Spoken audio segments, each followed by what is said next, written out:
Lendas dos judeus. José lançado no poço. Certa vez, os irmãos de José conduziram os rebanhos de seu pai para as pastagens de Siquém e pretendiam ali encontrar conforto e prazer.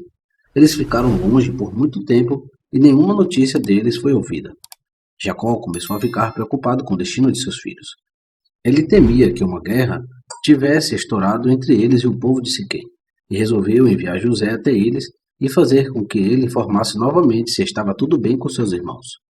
Jacó desejava saber também sobre os rebanhos, pois há um dever preocupar-se com o bem-estar de qualquer coisa da qual se obtenha lucro. Embora soubesse que o ódio de seus irmãos poderia trazer aventuras desagradáveis, ainda assim José, em reverência filial, declarou-se pronto para cumprir a missão de seu pai. Mais tarde, sempre que Jacó se lembrava do espírito voluntário de seu querido filho, a lembrança o empunhalou no coração. Ele diria a si mesmo: você conhecia o ódio de seus irmãos e ainda assim disse: aqui estou.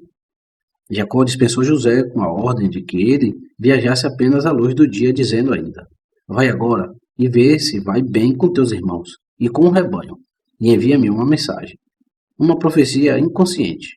Ele não disse que esperava ver José novamente, mas apenas receber notícias dele. Desde a aliança dos pedaços, o Criador havia resolvido, devido à pergunta duvidosa de Abraão, que Jacó e sua família deveriam descer ao Egito para morar lá. A preferência demonstrada por seu pai a José e a inveja que ela despertou, levando finalmente à venda de José e ao seu estabelecimento no Egito, foram apenas dois meios disfarçados criados pelo Criador, em vez de executar seu conselho diretamente, carregando Jacó para o Egito como cativo. José chegou a Siquém, onde esperava encontrar seus irmãos. Siquém sempre foi um lugar de mau agouro para Jacó e sua semente. Ali Diná foi desonrada. Ali as 10 tribos de Israel se rebelaram contra a casa de Davi enquanto Roboão governava em Jerusalém. E ali Jeroboão foi empossado como rei. Não encontrando seus irmãos e o rebanho em Siquém, José continuou sua jornada em direção ao próximo local de pastagem, não muito longe de Siquém, mas perdeu-se no deserto. Gabriel, em forma humana, apareceu diante dele e perguntou-lhe, dizendo: o que você procura? E ele respondeu: eu procuro meus irmãos. Ao que o anjo respondeu: teus irmãos desistiram das qualidades divinas de amor e misericórdia. Através de uma revelação profética, eles aprenderam que os heveus estavam se preparando para fazer guerra contra eles.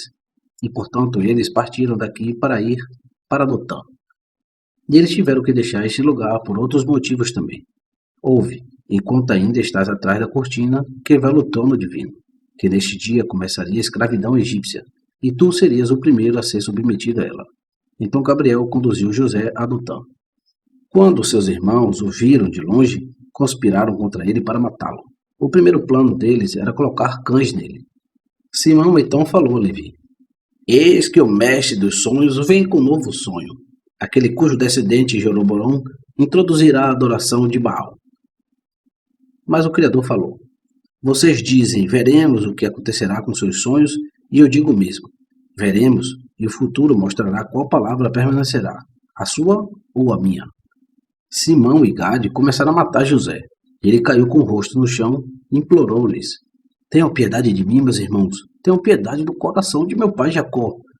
Não imponham suas mãos sobre mim para derramar sangue inocente, porque não vos fiz mal algum. Mas se vos fiz mal, castigai-me com castigo, mas não imponhais as vossas mãos sobre mim, por causa de nosso pai Jacó. Essas palavras tocaram Zebulon, e ele começou a lamentar e chorar, e o lamento de José levantou-se junto com o de seu irmão. E quando Simão e Gade levantaram as mãos contra ele para executar seu desígnio maligno, José refugiou-se atrás de Zebulon, e suplicou a seus outros irmãos que tenham misericórdia dele. Então Rúben levantou-se e disse: irmãos, não o matemos, mas lancemo-lo numa das covas secas. Rúben tinha vários motivos para interceder em favor de José. Ele sabia que ele, como o mais velho dos irmãos, seria responsabilizado pelo pai se algum mal lhe acontecesse. Além disso, Rúben ficou grato a José por tê-lo contado entre os 11 filhos de Jacó ao narrar seu sonho do sol, da lua e das estrelas. Desde a sua atitude desrespeitosa para com Jacó, ele não se considerava digno de ser considerado um de seus filhos. Primeiro, Rúben tentou impedir seus irmãos de cumprirem seu propósito e dirigiu-se a eles com palavras cheias de amor e compaixão. Mas quando viu que nem palavras nem súplicas mudariam sua intenção, implorou-lhes, dizendo: Meus irmãos, pelo menos ouvi-me a respeito disto, para que não sejais tão perversos e cruéis ponto de matá-lo. Não coloquem as mãos sobre seu irmão, não derrame sangue. Então Rúben foi embora de seus irmãos e se escondeu nas montanhas, para que pudesse voltar rapidamente a um momento favorável e tirar José da cova e devolvê-lo a seu pai. Ele esperava que sua recompensa fosse o perdão pela transgressão que cometera contra Jacó. Sua boa intenção foi frustrada, mas Rúben foi recompensado pelo Criador, pois Iá dá uma recompensa não apenas pelas boas ações, mas também pelas boas intenções.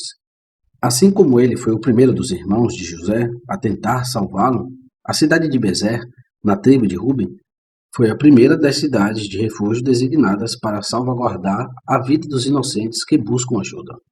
Além disso, o Criador falou a Rúben dizendo: Assim como fostes o primeiro a tentar restituir um filho a seu pai, também assim Oséias um de seus descendentes. Os irmãos aceitaram a proposta de Rúben, e Simão agarrou José e lançou-o numa cova cheia de cobras e escorpiões, ao lado da qual havia outra cova não utilizada, cheia de restos. Como se isso não bastasse, Simão ordenou a seus irmãos que atirassem grandes pedras em José. Nas suas relações posteriores com esse irmão Simão, José mostrou toda a caridade misericordiosa de sua natureza. Quando Simão foi mantido como refém no Egito, José, longe de guardar rancor dele, ordenou que lhe fossem colocadas aves abarrotadas em todas as suas refeições. Não satisfeitos em expor José às cobras e escorpiões, seus irmãos o despiram antes de jogá-lo na cova. Tiraram-lhe o casaco de muitas cores, a parte superior, as calças e a camisa. No entanto, os répteis não lhe poderiam fazer mal. O Criador ouviu seu clamor de angústia e os manteve escondidos nas fendas e buracos, e eles não puderam chegar perto dele. Das profundezas do abismo, José apelou para seus irmãos, dizendo: Meus irmãos, o que eu fiz a vocês? E qual é a minha transgressão? Carne da vossa carne e osso dos vossos ossos. Jacó, teu pai, não é também meu pai? Por que age assim comigo? E como poderá levantar o teu rosto diante de Jacó? Judá, Rúben, Simeão, Levi, meus irmãos, livra-me, rogo-lhe, do lugar escuro que você me lançou. Embora eu tenha cometido uma transgressão contra vocês, vocês ainda são filhos de Abraão, Isaque e Jacó, que tiveram compaixão do órfão, deram comida aos famintos e vestiram os nus. Como então você pode esconder sua piedade de seu próprio irmão, de sua própria carne e osso? E embora eu tenha pecado contra você, você ouvirá minha petição por causa de meu pai. Se meu pai soubesse o que meus irmãos estão fazendo comigo e o que eles falaram comigo.